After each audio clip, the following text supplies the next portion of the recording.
Hey guys, this is Andrew with Lost in Sound.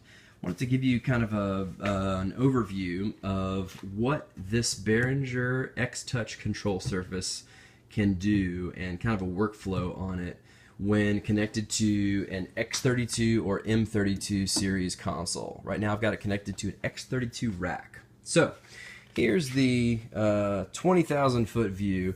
So I've got my 8 faders here. My first 8 faders correspond to whatever bank of channels I'm looking at. So right now, you can see in my scribble strips, I'm looking at channels 1 through 8. And so so basically all of my rotary encoders, my scribble strips, my record enable button, my solo button, mute buttons, my channel select button, which selects my channel, and my faders are basically showing me the values of those 8 channels. This 9th fader is always going to show my main left and right mix. So the Behringer X32 Rack has a little LED encoder that shows you your main mix level with a rotary encoder, and so you can see that moving up and down. So this is my main mix, and this will always be my main mix regardless of what layer or what screen I'm on the control surface. So let's first talk about the basics. So controlling your main mix, you can see my faders. I've got these here.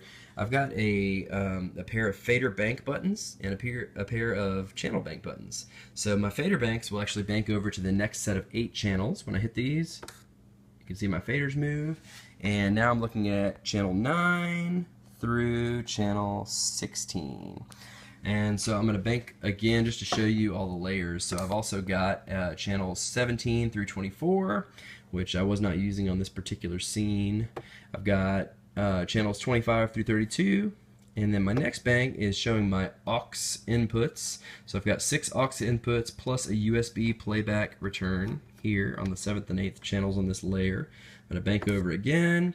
I've got my effects returns, effects 1 left and right, FX2 left and right, FX3, FX4, bank over again. Now I've got my mix bus master levels. So I've got mix buses 1 through 8 here, and bank over mix buses 9 through 16. My master, kind of my master levels and the channels for those actual buses. Bank over again. I'm now looking at my DCAs. And so, as we know, we can't select a DCA, but you do have fader control, and you do have mute control over those DCAs, or solo control. And then I've also got my last bank here is my matrices. So I've got matrix 1 through matrix 6, and then I've got my 7th fader is my left-right master and my mono master. And as we said, my left-right master is here on this layer, but this 9th fader is always going to be my left-right master. So you can see when I'm on this layer, they actually mirror each other. Alright, so let me bank back to channel 1. I'll note whatever channel you have selected. So right now I've got channel 1, which is like a kick drum, and on a band I was mixing last weekend. I hit select here, and this number here will always show what channel is selected in my little digital readout screen here. And so I'm going to go through just a couple of basics. I'm going to show you first how to mix monitors, or basically do sends, fader flip for your mix buses. So here, when I'm looking at my channels 1 through 8, I'm going to bank over here. I'm going to look at channels 9 through 16 first. Okay, now if I want to do a fader flip and I want to look at what these channels are sending to monitor mix 1 or mix bus 1, I hit this button. Now I'm looking at, okay, here my faders are now showing me what is coming out of this mix bus, or this, in this case it's a monitor mix. And so then I can do mix bus 2, what's showing in mix bus 2, mix bus 3, mix bus 4, etc. And to get back out of it, I can do a couple things. I can either hit the same button again, or I can hit, see my flip button is blinking. That means I'm not looking at my main mix right now. or I can always hit global view, and any of those will take me back to kind of my home screen position where I'm looking at my main mix. Okay, so that's how you mix monitors. These up here, where under this encoder assign section, these are going to show me my channel controls. So let's look at lead vocal channel. So I'm going to look at vocal 1. I'm going to hit select on it, and now I'm going to hit gain. So this is going to show me channel gain related channel controls, and it's going to show me the controls for all 8 of those channels in the bank. So channels 9 through channel 16, and this is basically setting me up for gain control here. So you can see what my preamp values are set at. I can change those here with the rotary encoders. One cool thing here too is I'm actually, if you look at the top half of the scribble strip, this shows me what physical input I'm coming from. And so I'm actually, right now I'm coming from physical input 14, but let's say I want this lead vocal, oh, I need to patch it over here on this other part of the stage. And so I can actually click my rotary encoder in, click and hold, and then start turning, and it's going to change my physical input. So it's, so I can go, you know, oh, I'm going to plug my lead vocal mic into input 8 because the snake, you know, runs closer to wherever that person's standing. And then if I let go of my click rotary encoder, then I'm back to adjusting the gain control for that input. So let's go over to our pan layer here. This is pretty self-explanatory, but you've got pan control for each channel here. And then if I click the rotary encoder, it just takes me back to center. So right now my value is at 32 to the left. If I click this, it goes back to center.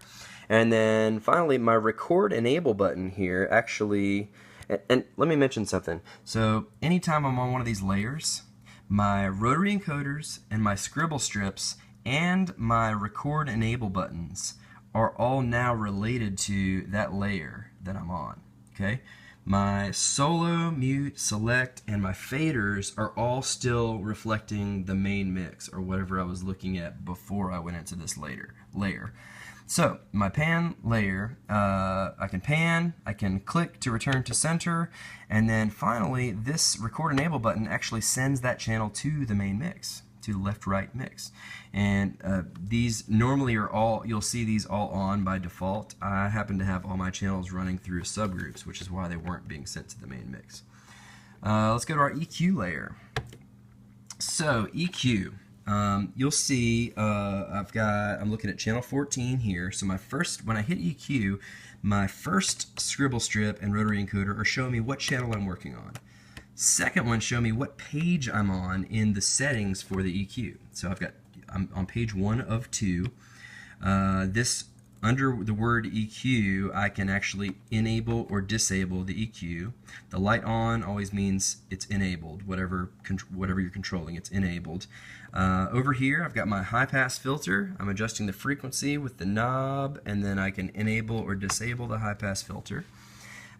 Skipping encoder number 4, doesn't have any control, and then these next 4 actually control my 4 EQ bands.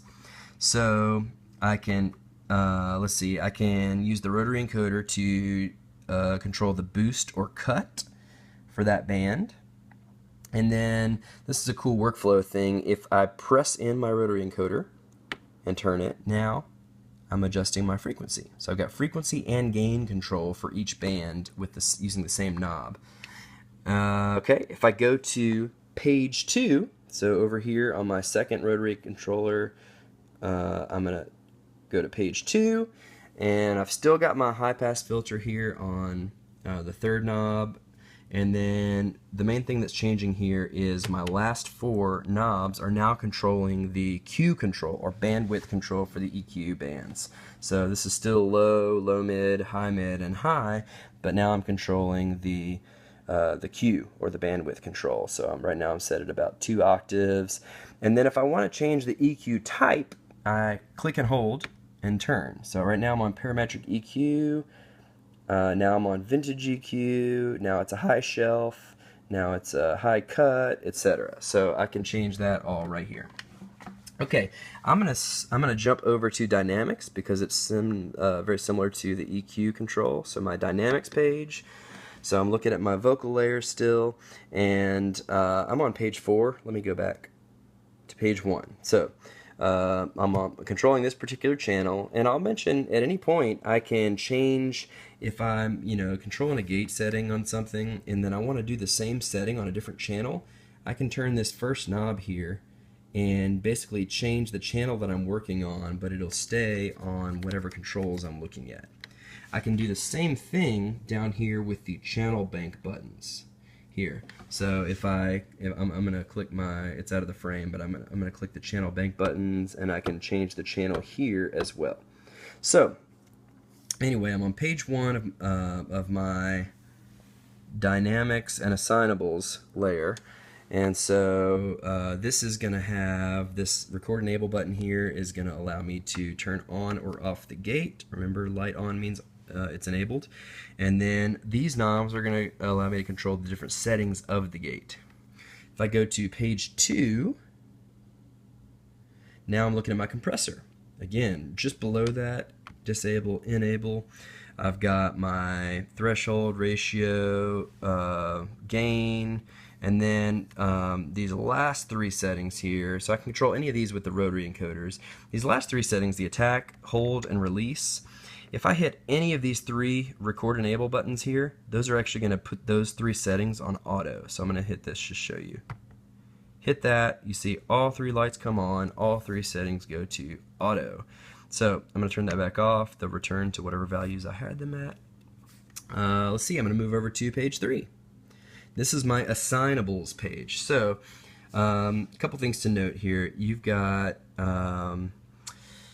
let's see, you've got on the last 4 knobs and scribble strips, I've got my DCAs. On the top, I can assign this channel, this vocal channel here, to DCA 1 by clicking my rotary encoder, DCA 1. So now I've assigned that to DCA 1, or 2, or 3, or 4. Or all of the above. So I'm going to turn those back off. My record enable buttons here are assigning that channel to mute group, whatever mute group I want to. So 1, 2, 3, or 4. And then if I go to my last page, I'm now looking at I can assign that channel to DCA 5, 6, 7, or 8. Or I can assign it to mute groups 5 or 6. As you probably know, there is no 7th or 8th mute group on the X32 or M32 series consoles. These settings here are turning on, they have to do with the auto mix feature that is a firmware version 3 or later feature. And so this is actually not a channel related setting, this is a global setting. So this turns on auto mix for any channel that's assigned to group X. This turns it on globally. This turns on my auto mix for any channel that's assigned to group Y globally. So they put this on the dynamics screen, or on the dynamics layer, but I'll note that it's also right here, these 2 buttons, and I've labeled them as such, but these 2 buttons also, you can see when I hit this, you'll see this light up here come on. So it's the same thing, same control. So I can always turn my X or Y group on from these buttons down here as well, even if I'm not in this particular layer. Alright, so covered the channel settings. The last thing is the sends. So we've already talked about our fader flip mode. The other way to control sends from a channel is to look at all the sends from a particular channel. So I've got this vocal channel selected, and I'm going to hit sends 1 through 8. Now all of these knobs are showing, what my send levels are for that particular channel. So in this particular scene, I had mix buses 1 through 6 set up as monitor mixes.